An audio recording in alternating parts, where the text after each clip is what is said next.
বন্ধুরা, তোমরা সবাই নিশ্চয়ই খুব ভালো আছো। আমরা এর আগের ভিডিওতে পড়েছি মালদ্বীপ নিয়ে। আজকের এই ভিডিওতে আমরা শুরু করব unit 6 lesson 4 India unity within diversity, অর্থাৎ ইন্ডিয়া বৈচিত্র্যের মাঝেও ঐক্য, এই লেসনটা। তাহলে চলো একদম দেরি না করে শুরু করি। India is our closest neighbour. India বা ভারত আমাদের সবচেয়ে কাছের প্রতিবেশী। It is the largest among south Asian countries. এটা দক্ষিণ এশিয়ার দেশগুলোর মধ্যে সবচেয়ে বড়। ইনফ্যাক্ট প্রকৃতপক্ষে India is the 7th largest country in the world with an area of 3,287,590 square kilometre. প্রকৃতপক্ষে ইন্ডিয়া হচ্ছে পৃথিবীর 7ম সর্ববৃহৎ দেশ, যার আয়তন হচ্ছে 3,287,590 বর্গ kilometre. India is bounded by the Indian Ocean on the south. ইন্ডিয়ার চারপাশে ঘিরে আছে দক্ষিণ দিকে ভারত মহাসাগর, the Arabian sea on the west, আরব সাগর হচ্ছে পশ্চিম দিকে, and the bay of Bengal on the east, এবং পূর্ব দিকে বঙ্গোপসাগর। It is bordered by Pakistan to the west, এবং এটার বর্ডার করা আছে, অর্থাৎ এটার সীমান্তে আছে, পশ্চিম সীমান্তে আছে পাকিস্তান, চায়না, নেপাল অ্যান্ড ভুটান। এটার পশ্চিম সীমান্তে আছে Pakistan, China, Nepal and Bhutan to the north, অর্থাৎ উত্তর সীমান্তে আছে চীন, নেপাল এবং Bhutan, and Bangladesh and Myanmar to the east, এবং পূর্ব দিকে আছে বাংলাদেশ এবং Myanmar. India is the world second most populous country after China. India চীনের পর পৃথিবীর দ্বিতীয় বৃহৎ সবচেয়ে জনবহুল দেশ। Its population is around 1.5 billion. এখানে 1.5 বিলিয়ন মানুষ বাস করে। New Delhi is the capital of India.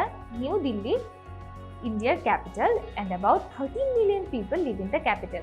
এবং 13 মিলিয়ন পিপল এই রাজধানীতে বাস করে। India is a land of ancient civilization. India বা ভারত প্রাচীন সভ্যতার একটা দেশ। The social, economic and cultural diversity of this vast country is the result of invasions by different races in the process of the history.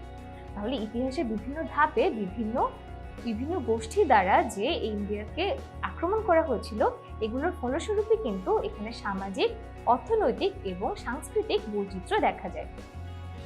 Indian history begins with the birth of the Indian Indus valley civilisation and the coming of the Aryans. তাহলে এখানে আর্যরা আসে এবং এখানে Indus valley, অর্থাৎ ইন্ডিয়ার যে সিন্ধু উপত্যকা, সেখান থেকেই কিন্তু শুরু হয় ইন্ডিয়ার ইতিহাস।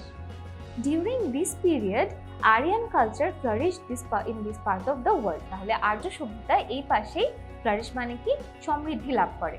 The 5th century saw the unification of India under Ashoka, and it is in his time that Buddhism spread in many parts of Asia. তাহলে 5ম শতাব্দীতে দেখা যায় যে পুরো ভারতটা সম্রাট অশোকের আন্ডারে, সম্রাট অশোকের রাজত্বে এক হয়ে যায়, এবং এই টাইমে এশিয়ার অনেক জায়গায় বুদ্ধিজম বা বৌদ্ধ ধর্মটা ছড়িয়ে পড়ে। ইন দ্য 8th century, 8ম শতকে Islam came to India for the first time, and by the 11th century it had firmly established itself.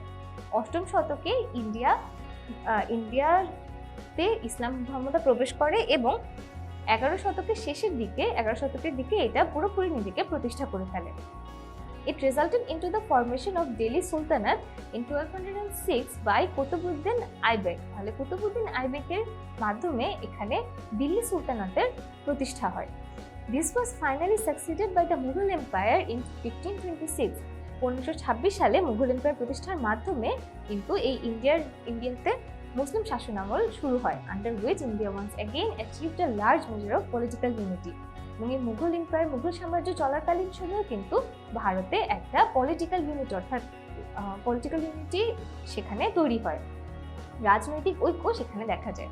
তাহলে বন্ধুরা, এর সাথে আমরা এই দুটো অংশ পড়ে ফেললাম এই লেসনের। এর পরের ভিডিওতে আমরা আরো কিছু অংশ পড়বো।